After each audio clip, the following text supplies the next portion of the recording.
Lori, you aren't just helping those impacted in this storm, as I understand it. You are one of those impacted. You lived through this scary weather. Talk to me a little bit about when the storms came through and your experience.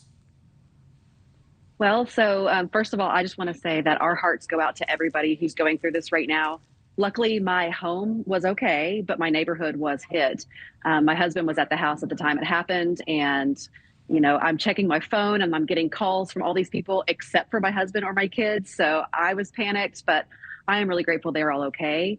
And I'm really grateful that I get to be a part of an organization like the Red Cross that gets to be a part of the solution as well for people who did not come out so luckily as I did. I want to talk about some of the ways that you're helping in a moment, but can you describe that pit in your stomach that you get? And I've had it too, when the warning comes in, you see the skies go dark, you're trying to reach your loved ones, the fear of the unknown. You live in a region that's familiar with this, but it never gets any easier to deal with the scare of it.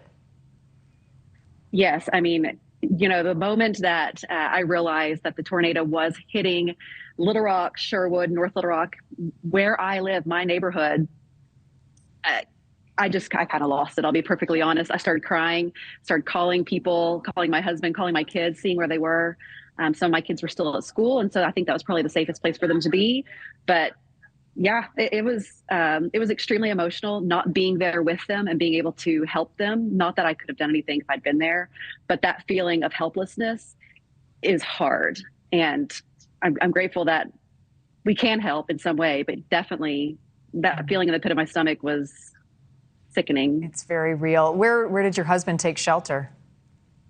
He had to go into our hall closet, and my kids were, like I said, some of them were at school taking shelter there. So, wow. I often think about the influx of helping hands that come in the days and weeks after these storms, and you're part of that group. But this is your community, so you're there for the long haul. But how do you sustain that level of support when the news cycle shifts to another storm, another story, and make sure that people are getting the help that they need? Well, that's a conversation we have after every disaster in every part of the country. We understand that in the first couple of weeks, it's amazing to see how the community comes together and everybody wants to help, but we're only human and people tend to move on and kind of forget. But the people who've lost their homes, and specifically people who've lost loved ones, they're not moving on. And the Red Cross is here every day, all year long. We are here, and we don't walk away when the news media or some of those other very wonderful helpers kind of start moving on to the next thing. We're still here. We work with recovery.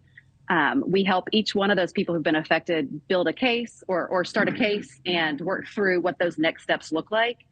We work really closely with our government partners and other community partners to look at housing options, different kinds of financial assistance.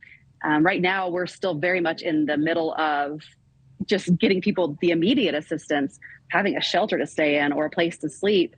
And we're here for the long run. And there's a lot of community partners who are the same. We all recognize what this is like during a disaster. And how widespread is the damage in the community that you're serving right now? How many people have been displaced, lost everything?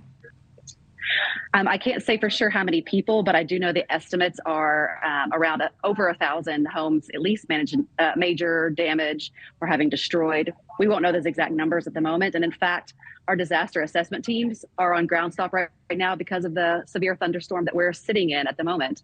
So we know that this is going to be in the thousands. We know that there's lots of people who've been affected in Little Rock and other parts of central Arkansas.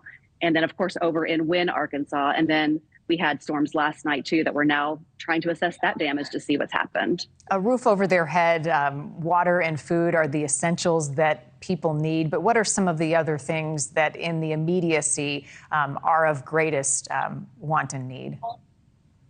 So some of the other things we do to support people is we have health services on the ground. These are nurses who are able to help people get their medications recovered that they may have lost or any kind of medical supplies that they've lost.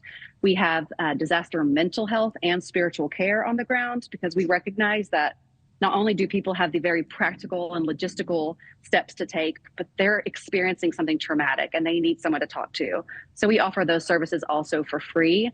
And we have cleanup supplies. We're going around to affected neighborhoods and seeing if people need rakes and shovels and tarps for their roof and things like that.